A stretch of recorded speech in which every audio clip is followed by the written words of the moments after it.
रामपुर गांव में बड़ी चहल पहल रहती थी। सब लोग खुशी पूर्वक रहा करते थे। उसी गांव में भोला राम का भी परिवार रहता था। भोला राम बड़ा ही मेहनती था।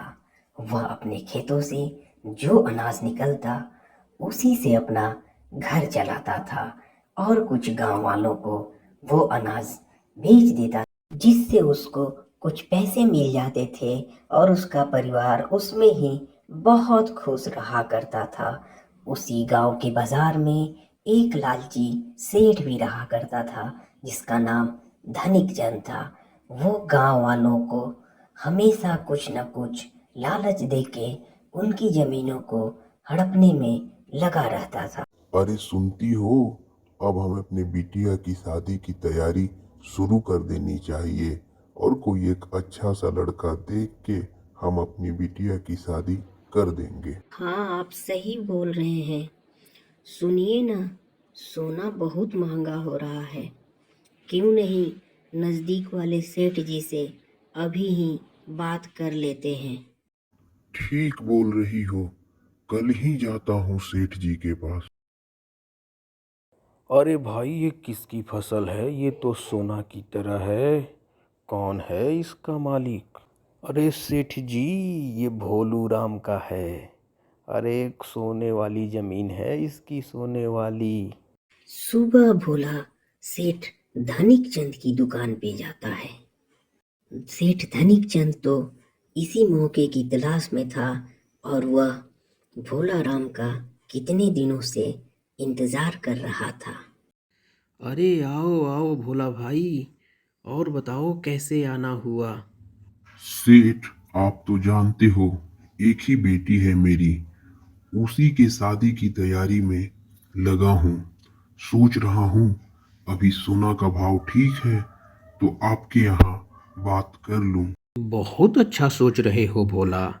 मैं तो सोना अभी तुम्हारे नाम से लिख के रख दूंगा, पर मुझे भी तुम्हें कुछ गिरवी रखना पड़ेगा। क्या सेठ जी?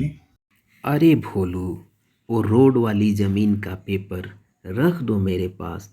बस जैसे ही शादी के बाद पैसे वापस करोगे तो मैं पेपर लौटा दूंगा। ठीक है सेठ जी, मैं आपको बताता हूँ। जल्दी बताओ भोलू, नहीं तो मैं रेट और महंगा लगाऊंगा। भोलू उदास होकर वहां से लौट जाता है और वह मन ही मन यही सोचते रहता है कि मैं अपनी इतनी अच्छी जमीन का पेपर सेठ के पास कैसे गिरवी रख दूं। तभी उसको रास्ते में मास्टर जी मिलते हैं। मास्टर जी प्रणाम। अरे खुश रहो भोला, और बताओ कैसे हो? थोड़े चिंतित लग रहे हो। फिर भोला ने विस्तार से मास्टर जी को सारी बातें बताई। अरे भोलू, तुम कहाँ उस सेठ धनिक चंद के चक्कर में पड़ गए? तुम जैसे ही जमीन के कागजात उसको दोगे, वो तुम्हारी जमीन का पेपर लेके अपने नाम से उस जमीन की रजिस्ट्री करा लेगा। न जाने ऐसे कितने लोगों की जमीनें उसने हड़पी है। मास्टर जी, सेठ इतना बड़ा लालची है, ये तो मुझे पता ही नहीं था। अच्छा हुआ आपने मेरी आंखें खोल दी। अब मैं क्या करूं? भोले, तुम चिंता मत करो। तुम इतने अच्छे इंसान हो।